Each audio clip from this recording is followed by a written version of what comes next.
আজকাল ছোট বড় সকলেই কম বেশি স্বাস্থ্য সচেতন।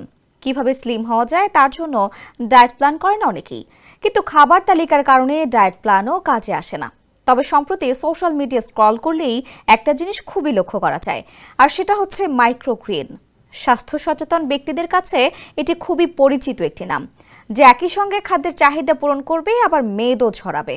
চলুন জেনে আসি কি এই মাইক্রোগ্রিন, কিভাবে ঘরে বসে 7 থেকে 14 দিনে এটি খাওয়ার উপযোগী হয়। মাত্র কয়েক ইঞ্চি চারা, কিন্তু এর মধ্যে থাকে 40 গুণ বেশি ভিটামিন। শুনতে অবাক লাগলেও এটাই সত্যি।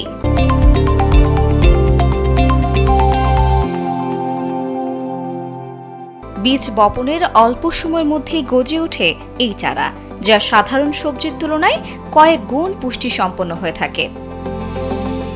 যে কোনো ধরনের বীজ, যেমন চিয়া সিড, মেথি, ধান, গম, মিষ্টি কুমড়া সহ এমন আরও সব বীজ দিয়ে এই সুপারফুডটি সহজেই ঘরেই তৈরি করা যায়। ছোট একটি কাচের পাত্রে টিস্যু বিছিয়ে হালকা স্প্রে করে এর মধ্যে বীজ ছিটিয়ে দিতে হয়। এভাবে 7 থেকে 14 দিন সকালে ওই পাত্রে পানি স্প্রে করলেই দেখা যাবে ছোট ছোট চারা উৎপাদন হয়েছে। যারা ওজন নিয়ন্ত্রণে আনতে চান তাদের জন্য ব্রোকলির মাইক্রোগ্রিন একটি আদর্শ খাবার। উচ্চ ফাইবার থাকার কারণে এটি কোষ্ঠকাঠিন্য বা হজম সংক্রান্ত সমস্যার সমাধানে সাহায্য করে। বহু ধরনের মাইক্রোগ্রিনে পলিফেনল পাওয়া যায়। এটি এক ধরনের প্রাকৃতিক কেমিক্যাল, যা আদতে হৃৎপিণ্ডের নানা রোগ, ক্যান্সার ও অ্যালজাইমার্সের মতো সমস্যার মোকাবিলা করে। Salad, soup, toast, steak, smoothie, sandwich সহ মাইক্রোগ্রিন সব ধরনের রেসিপিতেই ব্যবহার করতে পারেন।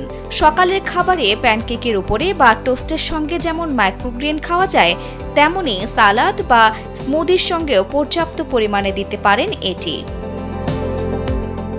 স্যুপ বা স্মুদির সঙ্গে খেতে চাইলে মাইক্রোগ্রিন রান্নার দরকার নেই। রান্না করলে এর পুষ্টিগুণ ব্যাহত হয়। চারা কাটার পরে ভালো করে ধুয়ে পরিবেশন করলেই খাওয়া যায়। তাই মাইক্রোগ্রিনের জন্য আলাদা কোনো রেসিপির প্রয়োজন নেই। দরকার শুধুমাত্র নিজের স্বাদ অনুযায়ী খাবারে তা মিশিয়ে নেওয়া। নিউজ ডেস্ক, কালবেলা।